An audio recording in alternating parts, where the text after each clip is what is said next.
a comparison of the mechanical properties of fiber-infused polylactic acid, or PLA, by Adam Hofstad.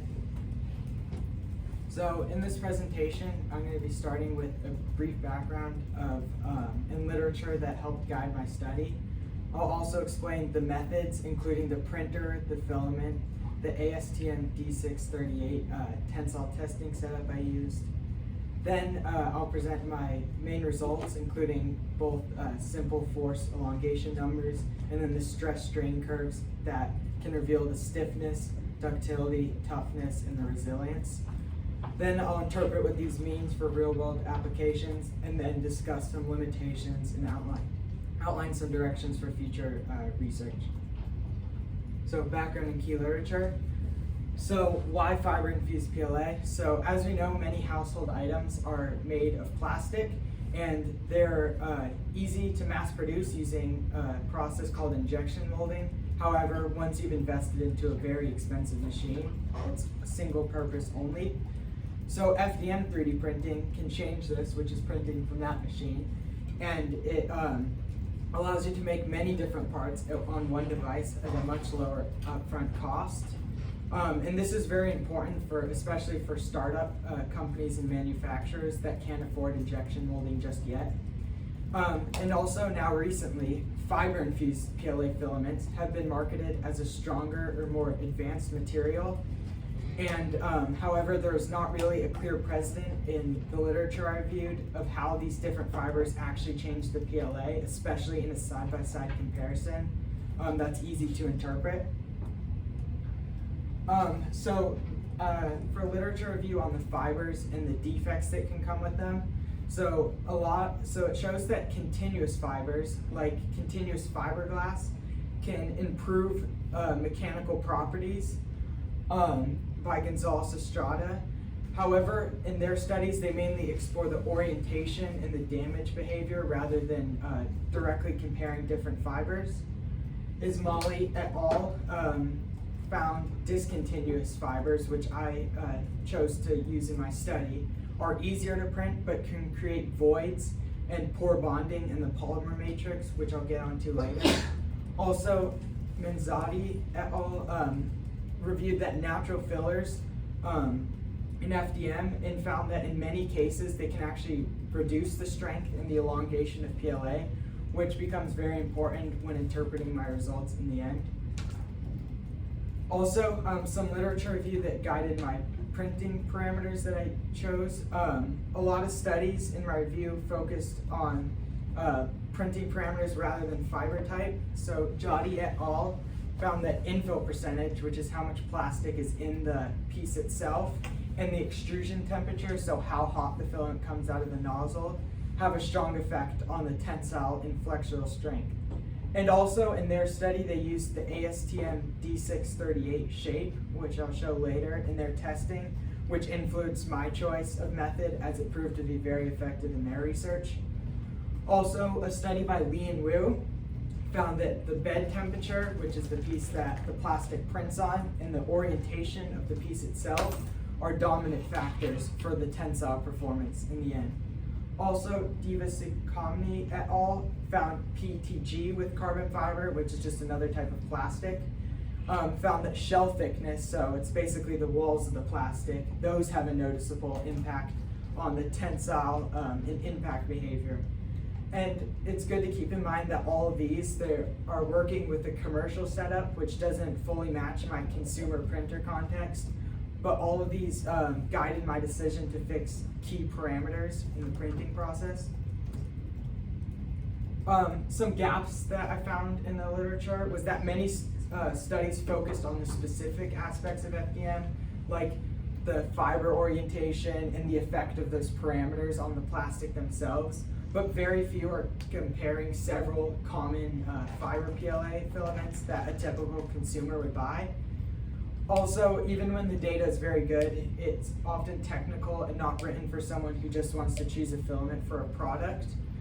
My purpose is to fill that gap by creating a controlled comparable test on 3 fiber-infused PLA filaments and a base PLA, and then presenting my results in a form that small manufacturers and startups can interpret in their material selection process. And that leads me to my research question.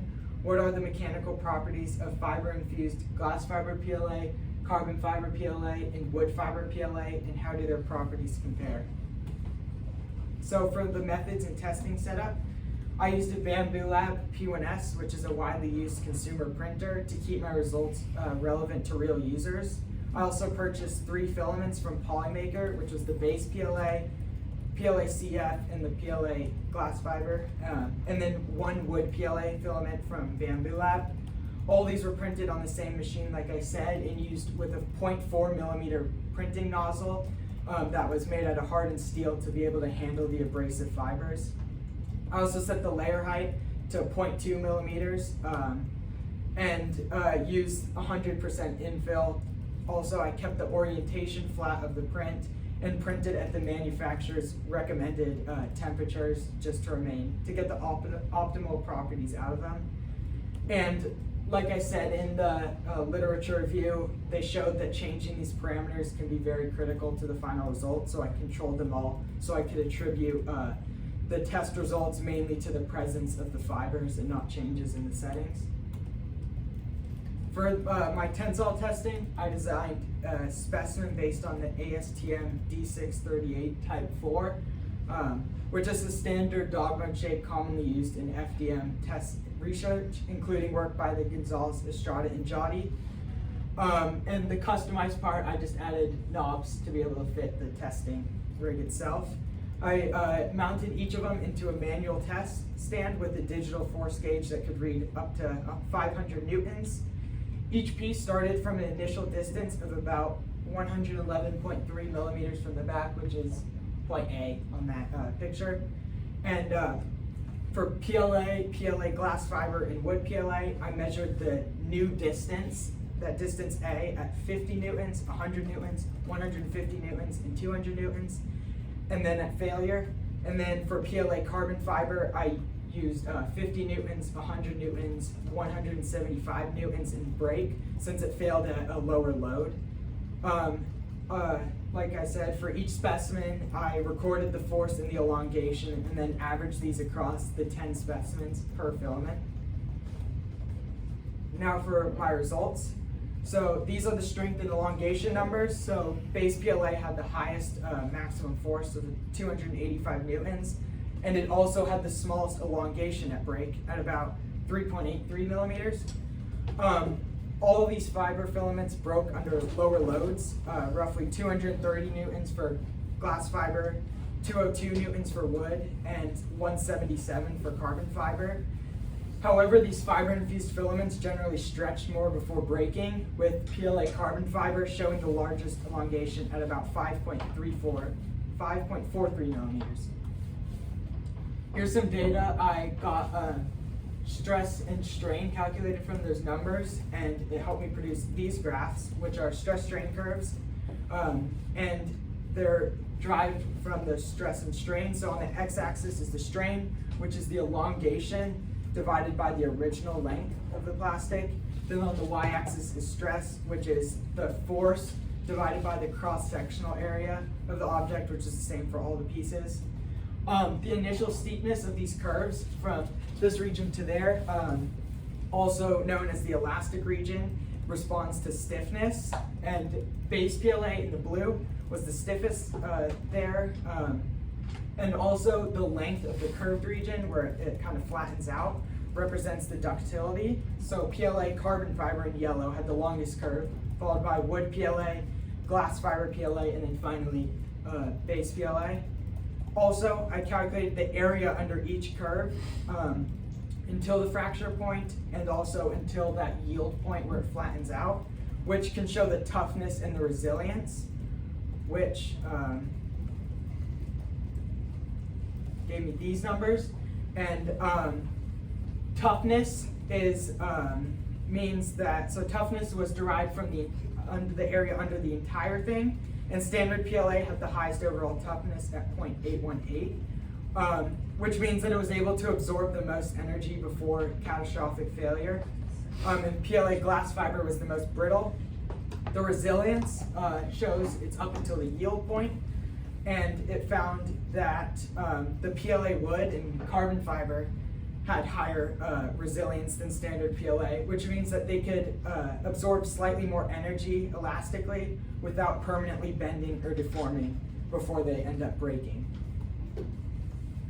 After analyzing a lot of my results, I used prior literature to help explain why these fibers might be reducing the tensile strength. Like stated, Manzotti found that for many natural fillers, the addition tended to reduce the strength in PLA, which aligns with my observations that fiber PLAs did not beat base PLA in peak strength. Also, Ismaili et al. Found that discontinuous fibers, like the ones used in my testing, can introduce voids and poor bonding between the fibers and the polymer matrix. And these microstructural defects in it can likely offset or even overwhelm any positive benefits that the fibers might bring to the plastic. Some implications and limitations in future work now.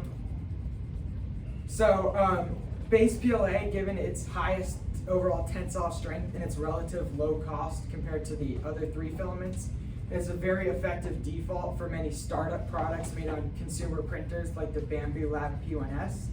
However, filaments like PLA-CF, which is large elongation and overall higher ductility, might be better for parts that need to be both somewhat stiff and able to flex without breaking quickly.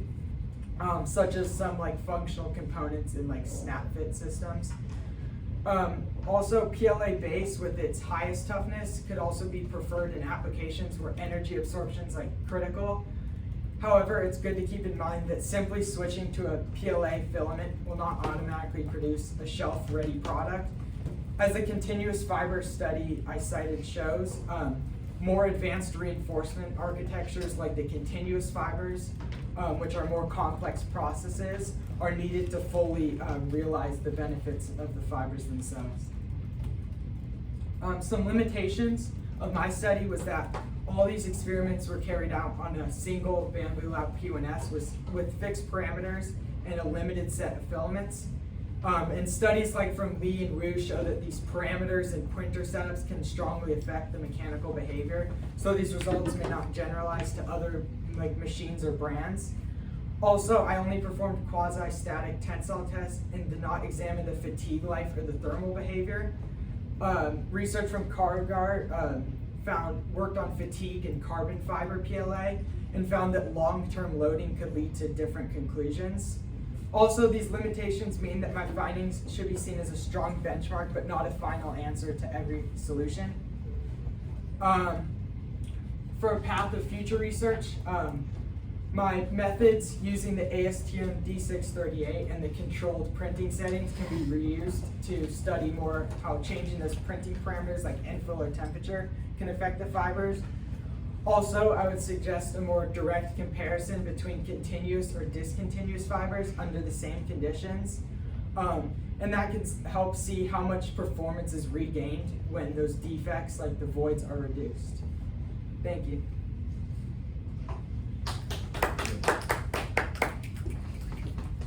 You have a bibliography slide? Oh wait, yeah.